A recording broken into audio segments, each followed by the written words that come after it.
안철수 후보를 저희보다는 어쨌든 그 동네에서 좀 가까이 보셨을 거 아니에요. 그 평가도 들어보기도 했을 것이고, 또 증권 대표로서 바라보시기도 했을 것이고, 그랬을 때 정치인 안철수까지 포함해서 어떻게 평가하세요? 여러 가지 종합적으로? 저를 안철수 씨는 그냥 자기가 대통령이 돼야겠다, 되고 싶다라는 거 이외에는 아무것도 보이는 게 없는 사람 같이 보여요. 어머, 잘이네. 왜 그렇게 평가하세요, 근데? 사실 그게 미스테리예요. 왜 대통령이 되고 싶어 하는지가 좀 이해가 안 가요. 마침 이 시국하고 관련해서 안철수 후보의 BW 문제 가지고 그 민주당에서는 문제 삼고 국민의당에서는 뭐 그게 큰 문제 아니다라고 답하고, 그리고 또 전문가들도 그게 그 당시는 불법이 아니었다고 말하고, 그러니까 이게 문제가 되는 겁니까? 안 되는 겁니까? 법적으로는 문제가 없어 보여요. 왜냐하면 우선 BW를 발행할 때는 보통은 이사회 발행만으로 가능합니다. BW가 뭔지도 좀 설명해 주시고. BW는 이제 뭐의 약자냐면 본드 with warrant예요. 본드라는 것은 채권이고 워런트는 그러니까 말하자면 보장을 받았다라는 뜻이거든요. 그러니까 보통은 어떻게 쓰는 거냐면 채권을 발행할 때 내가 돈을 빌려준다고 하지만 플러스 나중에 주식을 살 수 있는 권리가 붙어 있어요. 네, 그래서 나중에 이걸 띄어서 팔 수도 있는 건데, 그러니까 이제 안철수 씨가 그 당시 안랩에서 비상장 기업일 때 그 당시 지분이 한 30 몇 % 갖고 있었고, 삼성 SDS가 20%, 산업은행이 20%, 뭐 다른 LG 창투가 10몇 % 이렇게 갖고 있었는데 3억을 들여서 지분의 20%를 늘려요. 그러니까 그게 말하자면 이제 채권을 발행을 하는데 거기다 BW 워런트를 붙여서 1년 뒤에는 3억을 회사가 도로 갖고, 그러니까 사실은 돈이 필요하지 않았던 거죠. 그러고 난 다음에 그 워런트를 행사를 해서 그 전에 자기가 갖고 있던 지분보다 한 20%를 올려서 한 50 몇 %를 올리고, 오늘 기사죠. 곽정수 씨가 한겨레 기사를 썼는데 제가 보니까 그 지분 계산이 좀 잘못된 것 같아요.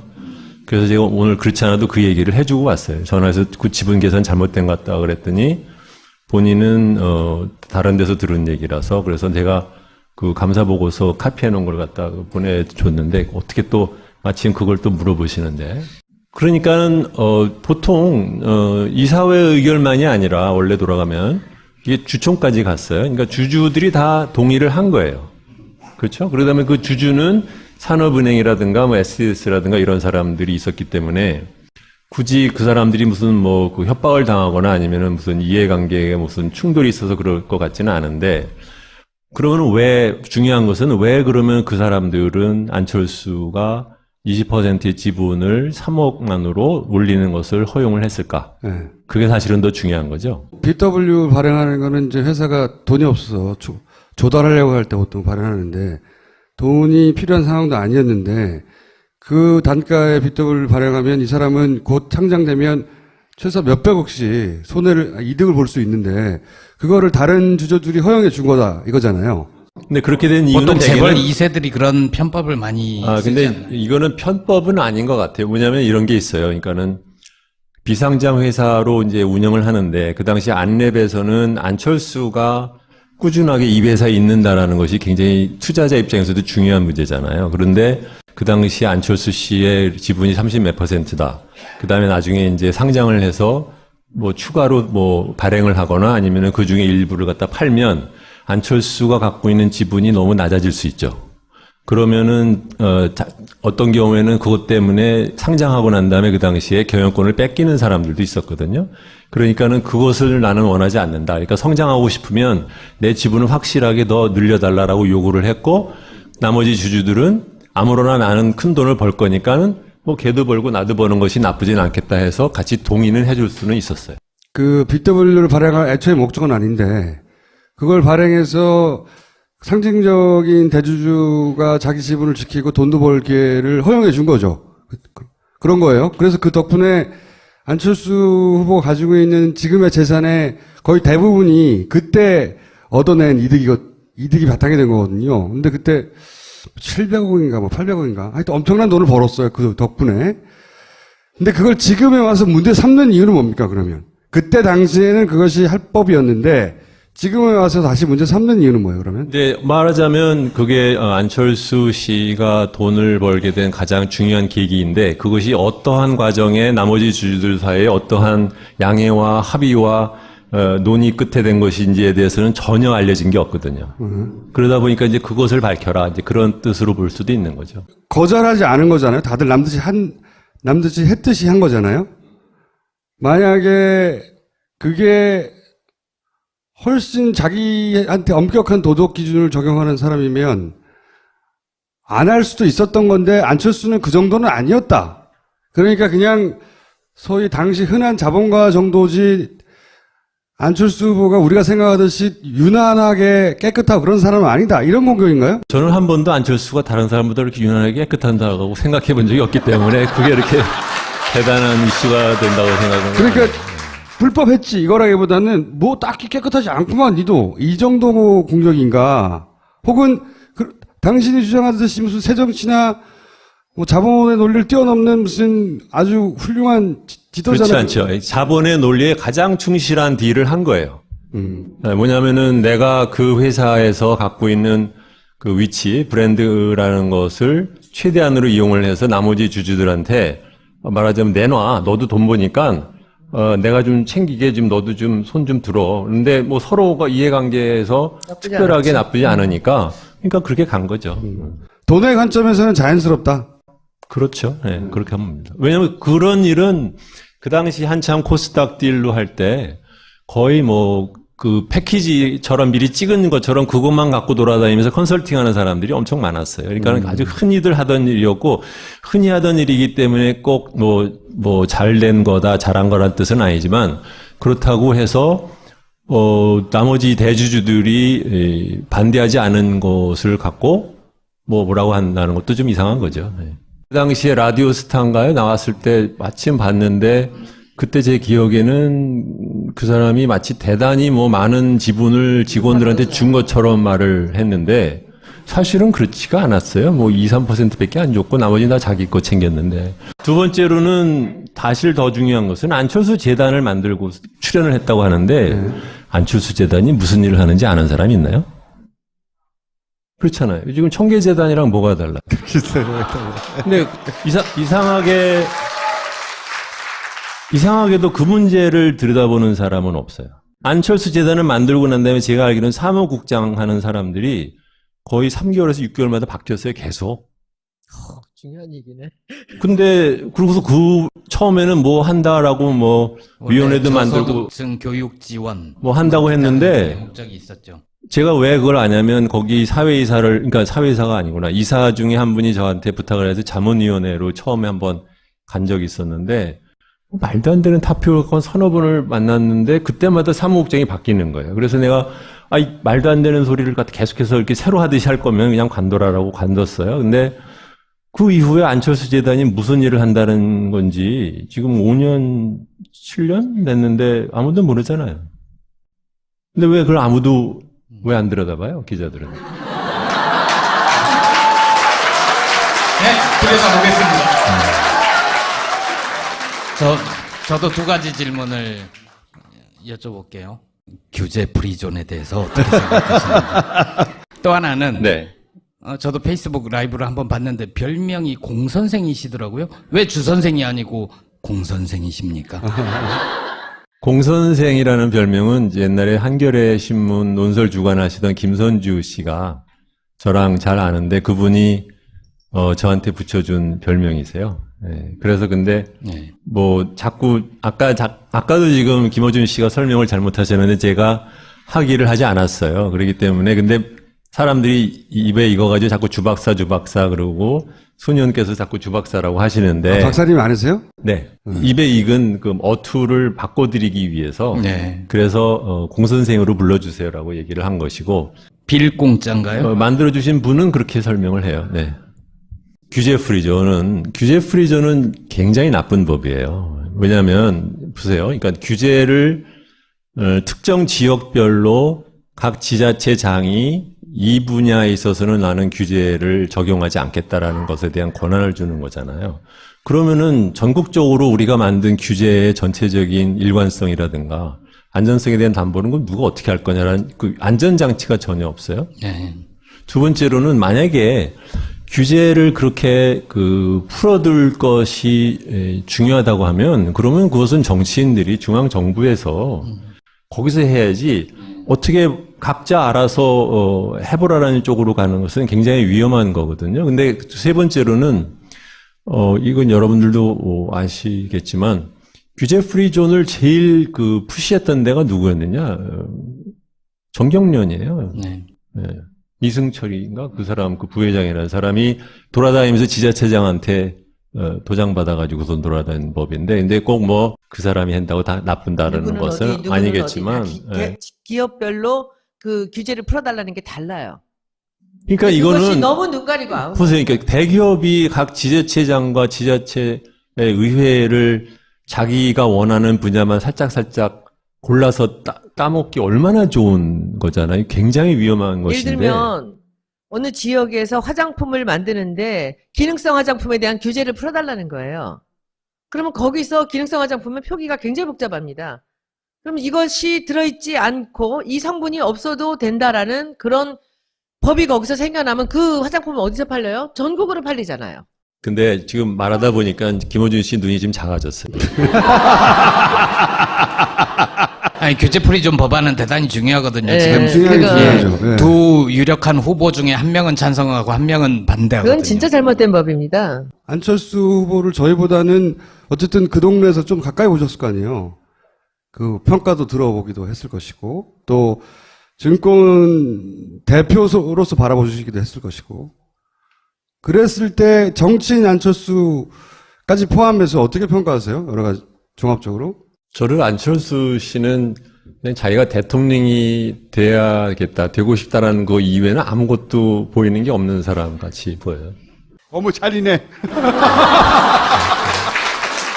왜 그렇게 평가하세요, 근데? 사실 그게 미스테리예요. 왜 대통령이 되고 싶어 하는지가 좀 이해가 안 가요. 그거보다는 거꾸로 이렇게 보시는 게 어떨까 싶어요. 지금 여권에서 후보로 내는 사람의 그 역사를 보세요. 이해창,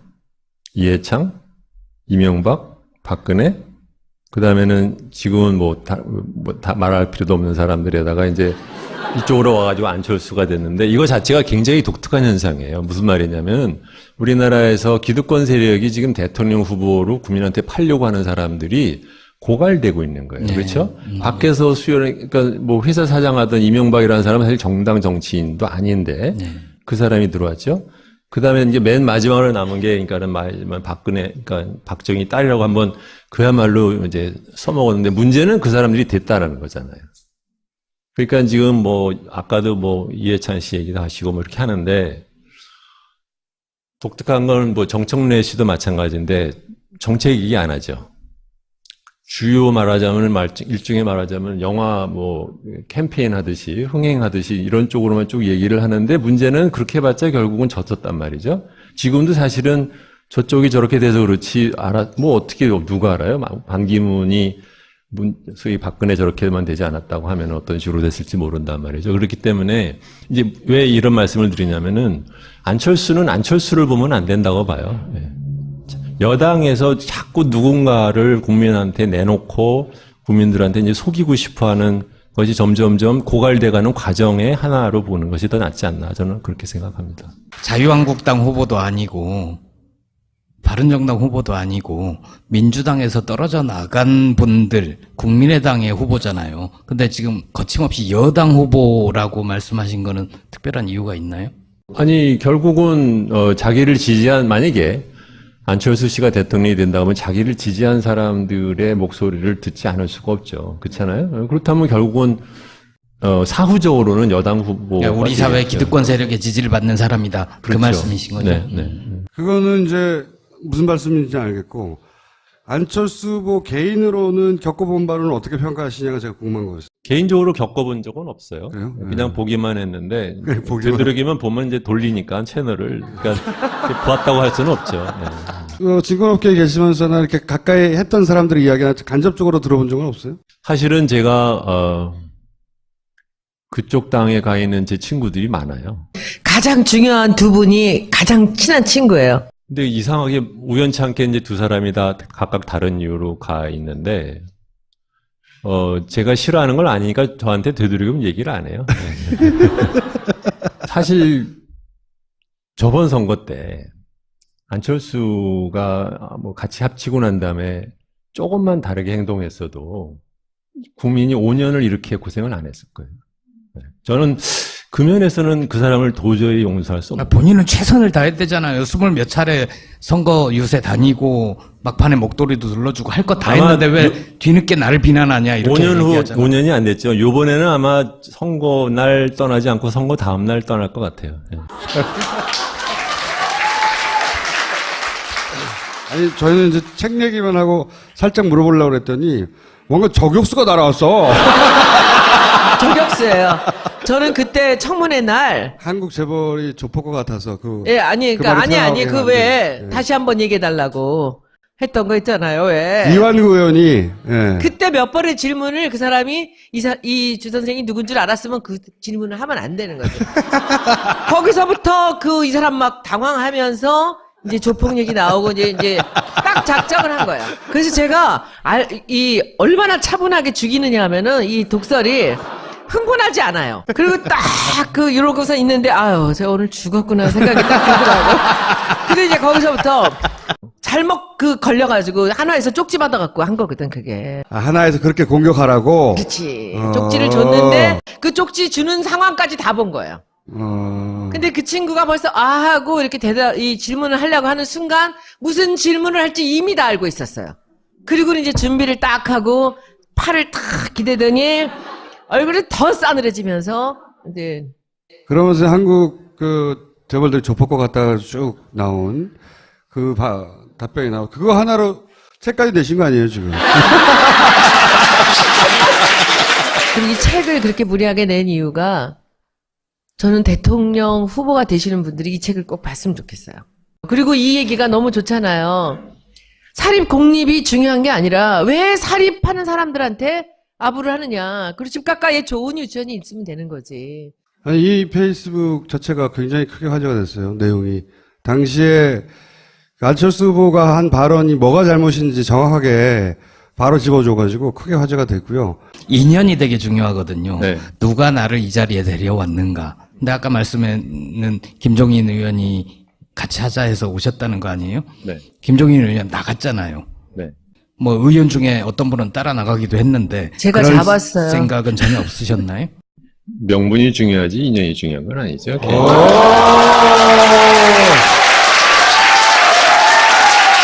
아니, 이게 왜 듣다 보니까 정치하시면 진짜 잘하실 것 같은데, 지난 총선 때 아니 근데 저는 정치 쪽은 안. 이해찬 총리의 젊은 시절이 약간 보이는 듯한. 막 후대로 패는 거 말로. 안 사셔도 되니까 서문이랑 그 에필로그를 이렇게 서점 갔을 때 보시면 제가 왜 책 쓰기 싫어했는지 아니면 정치 같은 거 생각 안 하는지를 어제 잠깐 써놨어요. 에필로그에 써놨어요. 이대로 살다 죽으려고 그랬는데 잘못 끌려 나와가지고. 주 선생님을 다음에 꼭 다시 한번 모시는 걸로 예약해 놓고. 쉽지 않을 거예요. BW 발행하는 거는 이제 회사가 돈이 없어서 조달하려고 할 때 보통 발행하는데 돈이 필요한 상황도 아니었는데 그 단가에 BW 발행하면 이 사람은 곧 상장되면 최소 몇백억씩 이득을 볼 수 있는데 그거를 다른 주주들이 허용해 준 거다 이거잖아요. 근데 그렇게 된 이유는 보통 재벌 대개는 2세들이 그런 편법을 많이 쓰지 근데 않나요? 이거는 편법은 아닌 것 같아요. 뭐냐면 이런 게 있어요. 그러니까는 비상장 회사로 이제 운영을 하는데 그 당시 안랩에서는 안철수가 꾸준하게 이 회사에 있는다라는 것이 굉장히 투자자 입장에서도 중요한 문제잖아요. 그런데 그 당시 안철수 씨의 지분이 30몇 %다. 그 다음에 나중에 이제 상장을 해서 뭐 추가로 뭐 발행을 하거나 아니면은 그 중에 일부를 갖다 팔면 안철수가 갖고 있는 지분이 너무 낮아질 수 있죠. 그러면은 어떤 경우에는 그것 때문에 상장하고 난 다음에 그 당시에 경영권을 뺏기는 사람들도 있었거든요. 그러니까는 그것을 나는 원하지 않는다. 그러니까 성장하고 싶으면 내 지분을 확실하게 더 늘려달라고 요구를 했고 나머지 주주들은 아무로나 나는 그러니까 되는 겁니까? 안 되는 겁니까? 법적으로는 문제가 없어 보여요. 왜냐하면 우선 BW를 발행할 때는 보통은 이사회 발행만으로 가능합니다. BW가 뭔지도 좀 설명해 주시고. BW는 이제 뭐의 약자냐면 본드 with warrant예요.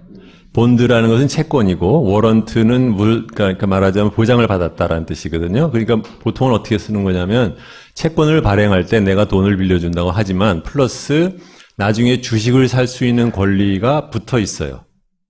네, 그래서 나중에 이걸 띄어서 팔 수도 있는 건데, 그러니까 이제 안철수 씨가 그 당시 안랩에서 비상장 기업일 때, 그 당시 지분이 한 30 몇 % 갖고 있었고, 삼성 SDS가 20%, 산업은행이 20%, 뭐, 다른 LG 창투가 10몇 % 이렇게 갖고 있었는데, 3억을 들여서 지분의 20%를 늘려요. 그러니까 그게 말하자면 이제 채권을 발행을 하는데, 거기다 BW, 워런트를 붙여서 1년 뒤에는 3억을 회사가 도로 갚고, 그러니까 사실은 돈이 필요하지 않았던. 안철수 후보를 저희보다는 어쨌든 그 동네에서 좀 가까이 보셨을 거 아니에요. 그 평가도 들어보기도 했을 것이고, 또 증권 대표로서 바라보시기도 했을 것이고, 그랬을 때 정치인 안철수까지 포함해서 어떻게 평가하세요? 여러 가지 종합적으로? 저를 안철수 씨는 그냥 자기가 대통령이 돼야겠다, 되고 싶다라는 거 이외에는 아무것도 보이는 게 없는 사람 같이 보여요. 어머, 잘이네. 왜 그렇게 평가하세요, 근데? 사실 그게 미스테리예요. 왜 대통령이 되고 싶어 하는지가 좀 이해가 안 가요. 마침 이 시국하고 관련해서 안철수 후보의 BW 문제 가지고 그 민주당에서는 문제 삼고 국민의당에서는 뭐 그게 큰 문제 아니다라고 답하고, 그리고 또 전문가들도 그게 그 당시는 불법이 아니었다고 말하고, 그러니까 이게 문제 큰 돈을 벌 거니까는 뭐 걔도 벌고 나도 버는 것이 나쁘진 않겠다 해서 같이 동의는 해줄 수는 있었어요. 그 BW를 발행할 애초에 목적은 아닌데 그걸 발행해서 상징적인 대주주가 자기 지분을 지키고 돈도 벌 기회를 허용해 준 거죠. 그런 거예요. 그래서 그 덕분에 안철수 후보가 가지고 있는 지금의 재산의 거의 대부분이 그때 얻어낸 이득이 바탕이 된 거거든요. 근데 그때 700억인가 뭐 800억인가 하여튼 엄청난 돈을 벌었어요. 그 덕분에. 근데 그걸 지금에 와서 문제 삼는 이유는 뭡니까, 그러면? 그때 당시에는 그것이 합법이었는데 지금에 와서 다시 문제 삼는 이유는 뭐예요, 그러면? 근데 말하자면 그게 안철수 씨가 돈을 벌게 된 가장 중요한 계기인데, 그것이 어떠한 과정에 나머지 주주들 사이에 어떠한 양해와 합의와 논의 끝에 된 것인지에 대해서는 전혀 알려진 게 없거든요. 그러다 보니까 이제 그것을 밝혀라, 이제 그런 뜻으로 볼 수도 있는 거죠. 거절하지 않은 거잖아요. 다들 남듯이 했듯이 한 거잖아요. 만약에 그게 거죠. 그러고 난 다음에 그 워런트를 행사를 해서 그 전에 자기가 갖고 있던 지분보다 한 20%를 올려서 한 50 몇 %를 올리고, 오늘 기사죠. 곽정수 씨가 한겨레 기사를 썼는데 제가 보니까 그 지분 계산이 좀 잘못된 것 같아요. 그래서 제가 오늘 그렇지 않아도 그 얘기를 해주고 왔어요. 전화해서 그 지분 계산 잘못된 것 같다 그랬더니 본인은 다른 데서 들은 얘기라서, 그래서 제가 그 감사 보고서 카피해 놓은 걸 갖다 보내줬는데 어떻게 또 마침 그걸 또 물어보시는데, 그러니까는 보통 이사회 의결만이 아니라 원래 돌아가면 이게 주총까지 갔어요. 그러니까 주주들이 다 동의를 한 거예요. 그렇죠? 그러다면 그 주주는 산업은행이라든가 뭐 SDS라든가 이런 사람들이 있었기 때문에 굳이 그 사람들이 무슨 뭐 그 협박을 당하거나 아니면은 무슨 이해관계에 무슨 충돌이 있어서 그럴 것 같지는 않은데, 그러면 왜, 중요한 것은 왜 그러면 그 사람들은 안철수가 20%의 지분을 3억만으로 올리는 것을 허용을 했을까? 네. 그게 사실은 더 중요한 거죠.